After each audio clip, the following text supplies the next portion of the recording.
Hello and welcome to the special edition Crude on Boil. The year 2016 has been a year of extraordinary twists and turns for the oil market. First, an epic fall. Crude prices, they corrected from $40 to $27 per barrel, and then a magical recovery. Word of mouth, no production cut, and yet oil prices from the recent low, they've managed to recover by more than 50% plus. But ahead of that OPEC meeting, or crucial OPEC meeting, which is due on 2nd of June, which way are oil producers leaning? Is oil or are oil prices once again at reasonable level where OPEC members should not consider an oil cut or oil freeze, or irrespective of the current appreciation in oil prices, a production cut or a production freeze is around the corner? So that is really the big debate which will dominate and dictate the next OPEC meeting. And what should we expect from the OPEC meeting? Why exactly have oil prices come up the way they have come up? And what really could be a reasonable level, a safe range for oil for the second half of 2016? To understand that, to debate that, and to discuss that, we have a very impressive and a power pack lineup. Christoph, Frei, Secretary General at the World Energy Council. Jeff Brown, President at FGE Group. Tom Kloza, Founder and Global Head of Energy Analysis at the OPIS Group. Robert McNally, Founder and President at the Rapidan Group. And then you got Paul Stevens, fellow member at Chatham House. Gentlemen, good evening to all of you and thank you for joining us. And I guess the mystery in oil really, or the volatility in oil, is surprising everyone. So, Dr. Brown, let me kickstart the discussion with you. What is the root reason or the key reason behind the volatility in oil prices, and what to your mind is the big factor which has influenced the rebound in oil? Yeah, lately we've seen that the oil prices come back up, and that's driven by several different factors. I mean, one of them is that demand has stayed quite strong, especially with gasoline and some of the key, and basically the key transport fuels. Also seen strength in petrochemicals, and on the supply side, we've seen a number of disruptions. Most recently, we see a disruption in Canada, but we've also seen some disruptions in West Africa. And Libya and some other areas. So when you put those two things together, it's been tight, and the market has tightened up. Going forward over the next few weeks, we think there may be some risk of the downside when the market internalizes that Iran is coming back into the market, and they are coming back in a big way. They're ramping up production. But as we move out to the second half of the year, the market looks structurally tight. Basically, low prices have been doing their job, and they've been incentivizing demand and killing off supply. So we're starting to move back to balance. Christoph, what is the big picture according to you for the energy market? Do you think currently there are serious demand and supply imbalances, and rather than technical factors, now fundamental factors will dominate the way oil prices will move?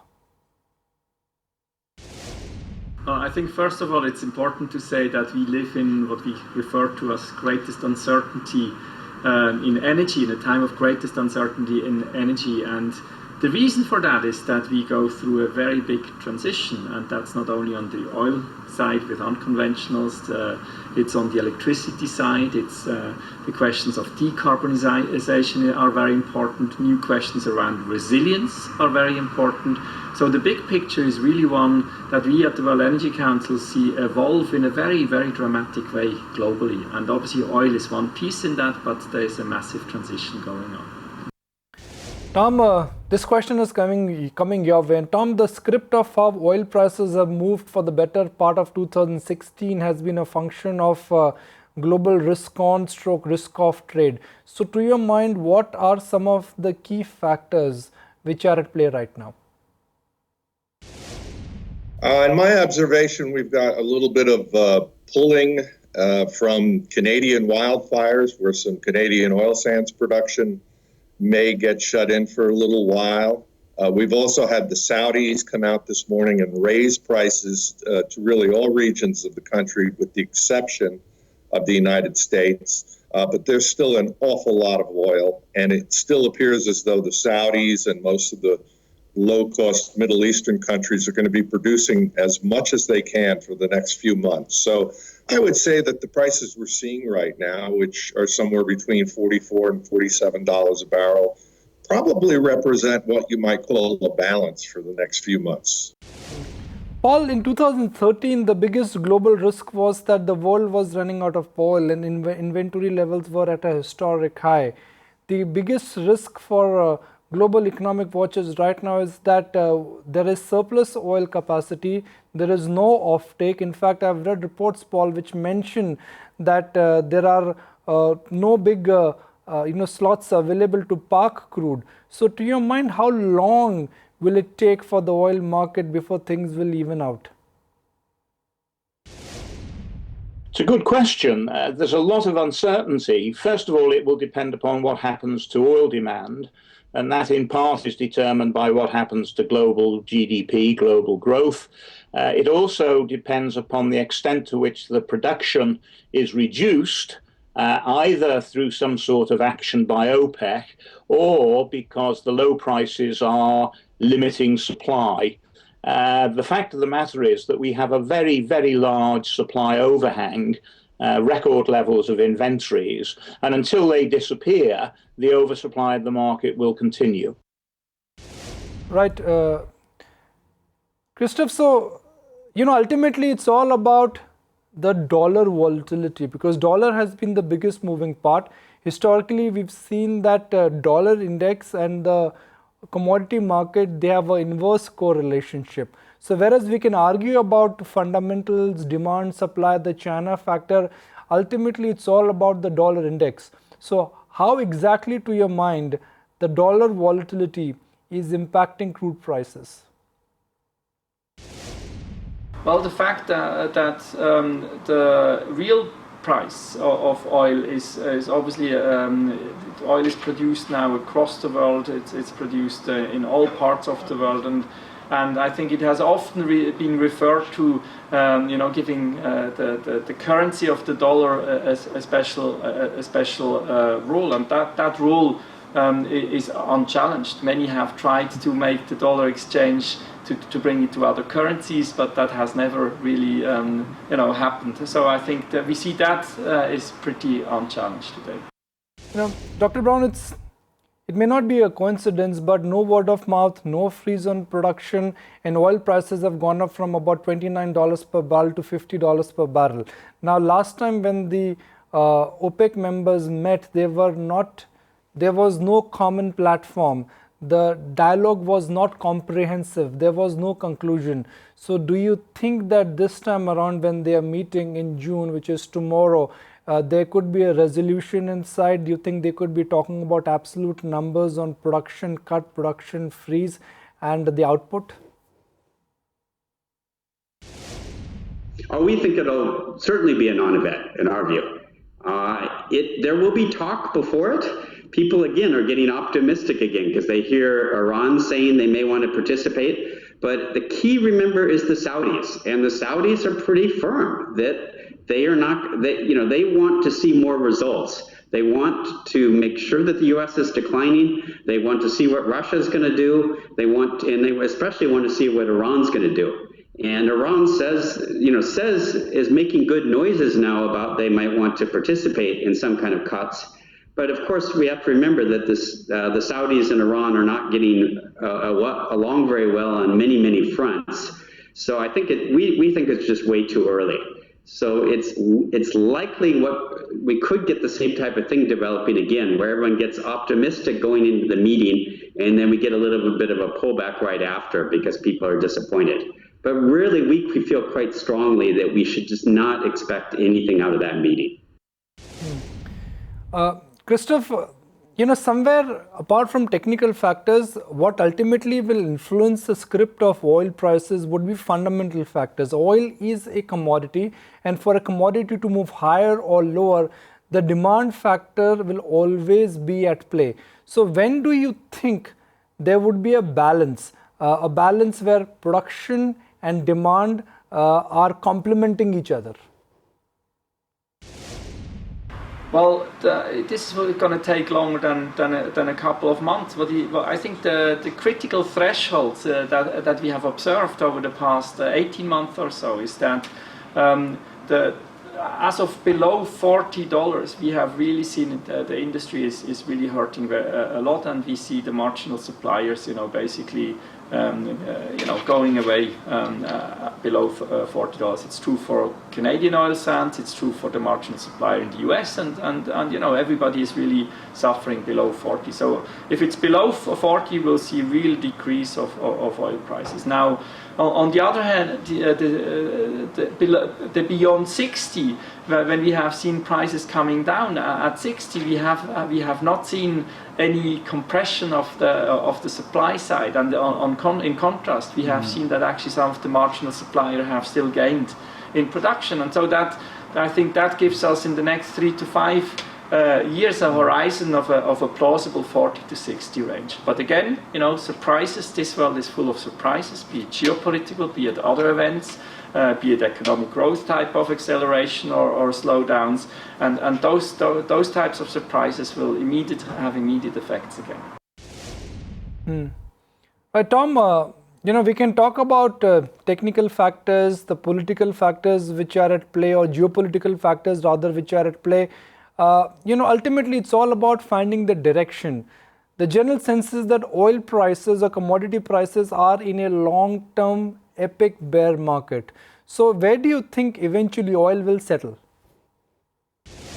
Well, I think we're in a trading range here where medium to longer term, we're probably talking that under the worst of circumstances, let's say a strong US dollar, fear of recession, we might see something in the $35 to $40 range. And under the best of circumstances for the oil producers, they might see something in the $50 to $55 a barrel range. That's a very narrow range compared to where we've been for the last 2 years. But it underscores the notion that if prices get too high, a lot of the oil shale, which is providing the balance at the margins of the crude oil market, a lot of the U.S. oil shale gets restarted when prices go above $50 a barrel. So Tom, let me throw in one more ingredient in the melting pot. With crude, it's all about talking about ingredients and factors which are at play.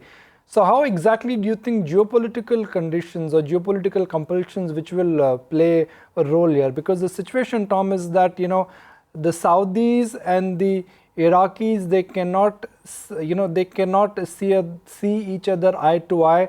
There is a war between Shias and Sunnis. Russia is in a different orbit. So perhaps somewhere egos and geopolitical forces are also at play.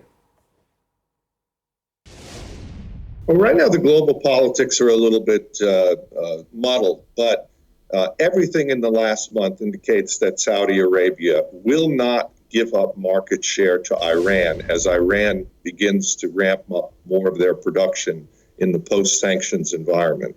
So all of the messages that have been received from Saudi Arabia apparently point to them continuing to produce at very close to maximum levels and perhaps even raising their production. For all foreseeable circumstances, there really is no OPEC cartel, or no cartel in the classic sense right now. They will meet again in June, but I expect it to be a very, very brief meeting. I expect that they will not cut production or talk about a freeze, but they will continue to put it off until the next meeting, which will be in December. Robert, how exactly are you observing the developments in the oil market? The latest one being that you got some changes within the Saudi oil ministry. I mean, a long time Saudi spokesperson is out of the system now. Well, the oil market is going through epochal changes. Minister Naimi, who had served for 21 years, was a respected leader in Saudi Arabia and well-known figure and a calming figure in the oil markets. However, his retirement had been widely expected. I think he's looking forward to retiring.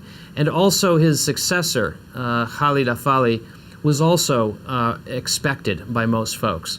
And so I think the minister's retirement, Minister Naimi's retirement, just formalizes the reality that really in Saudi Arabia now it's Deputy Crown Prince Mohammed bin Salman who is running oil policy. And that oil policy has changed. It is no longer based on defending certain price levels or organizing production cuts in OPEC among other producers, as much as it is transforming the kingdom's energy and industrial sector by diversifying away from crude oil production as the main source of the kingdom's revenue. So I think it's the national transformation in Saudi Arabia which is a priority, and where oil prices go in the near term are not a priority for the current leadership. But again, that has been clear for some time now, that this is the case. So Minister Naimi's retirement, while an important milestone in the history of the oil market, doesn't really signify much of a change in Saudi oil policy.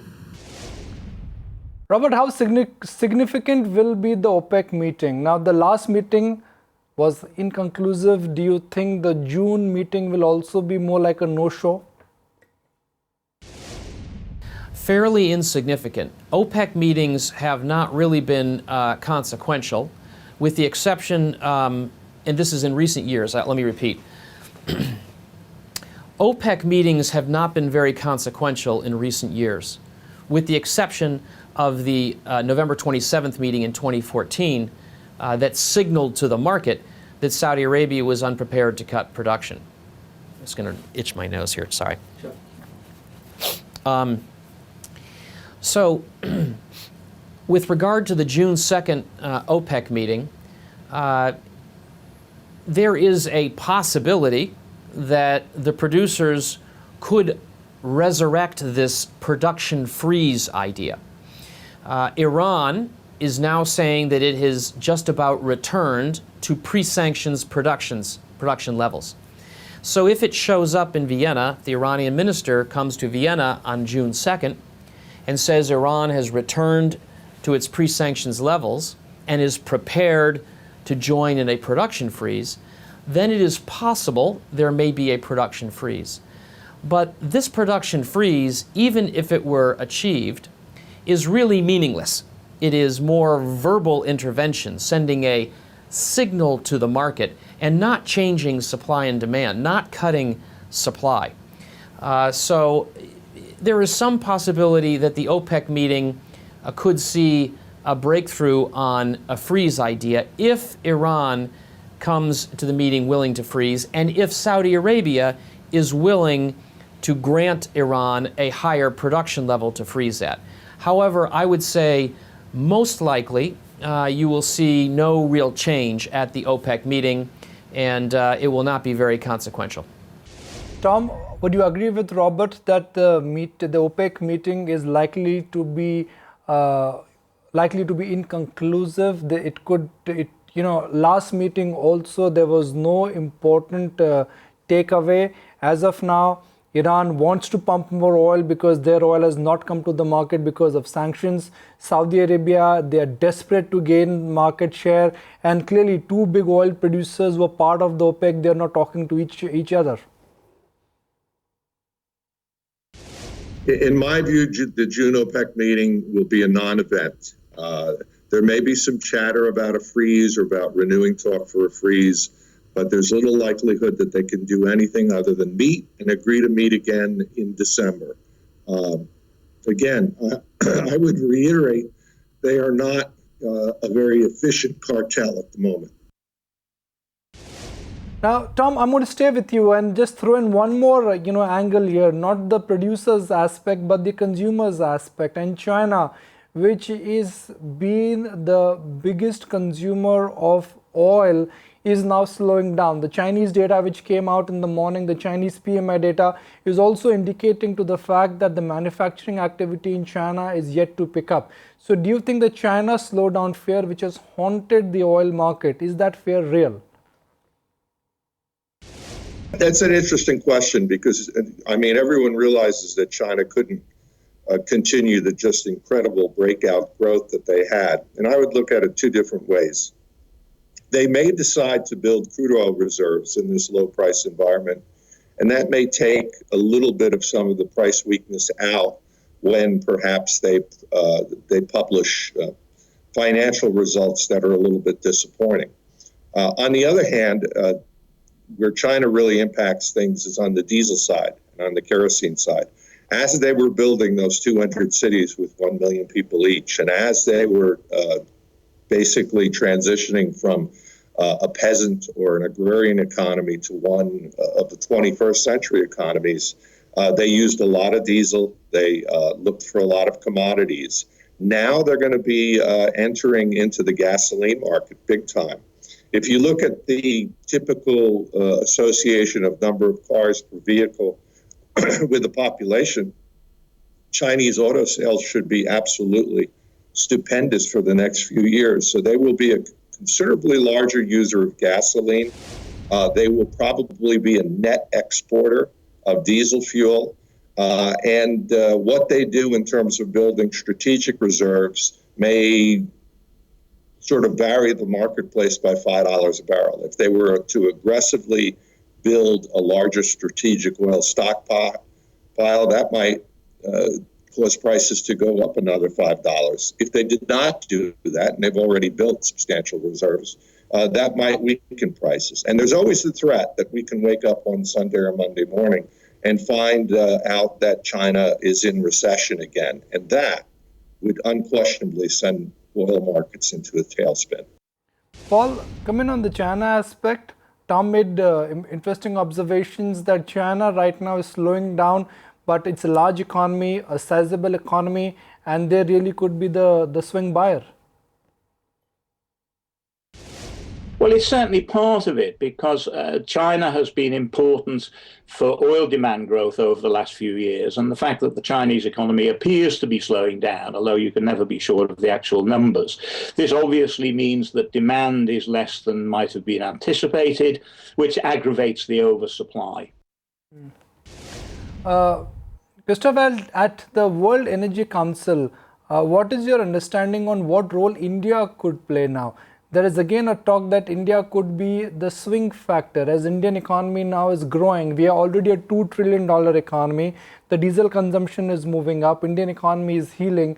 And with the natural uptick in per capita income, oil demand and diesel demand will only go higher. So can India be that swing buyer going forward?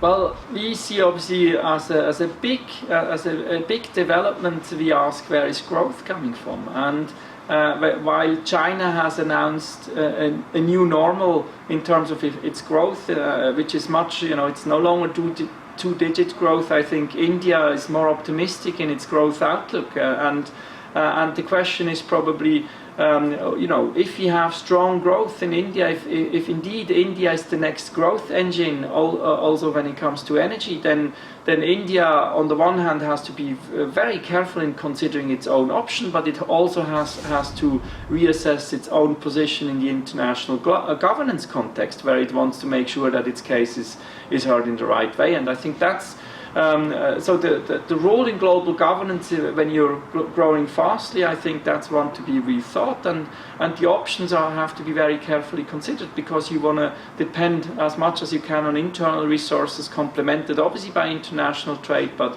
I think internal resources will become more important in a resource challenged global trade context. So Paul, let me get closing comments from you. We've discussed pretty much all the major factors. These are the known factors: China, OPEC, India, the fact that more supply will come because the sanctions on Iran have gone away. But what about the unknown factors? What about the unknown risk or themes which could influence the way oil prices would move in the second half of 2016? Well, certainly one of the factors I'm looking at is the future of the international oil companies. And Chatham House is producing a report which will be published on Thursday, May the 5th, which basically looks at the way in which the old business model for the international oil companies is no longer fit for purpose, and that they are going to have to change the way in which they operate. Another factor which is important is the fact that at these much lower prices, a lot of oil-producing countries are facing serious problems in macroeconomic terms, which translates into political uncertainty. And so there is the prospect, as we go forward, that a number of significant oil-producing countries face internal political discontent. And this, of course, can feed into oil prices. Well, gentlemen, ultimately tomorrow is the big decider. I know the consensus view on this panel is that the OPEC meeting tomorrow will be more like a no-show. But with OPEC, you don't know, word of mouth, and oil prices have appreciated more than 80% from the recent low. Well, in 2013, no one saw that a crack in oil was coming. And 2 months ago, no one saw that a rebound in oil was coming. So, gentlemen, thank you for your time and thank you for accommodating this interview request. That was the ET Now special, perhaps the most comprehensive view on where oil prices are headed. What should we expect from the OPEC meeting tomorrow, and what could influence the script of how oil prices will move in the second half of 2016. So we've got you some of the biggest names in the industry and voices from Singapore to London to US. Thank you for tuning in and thank you for watching this special edition. Oil indeed is on a boil.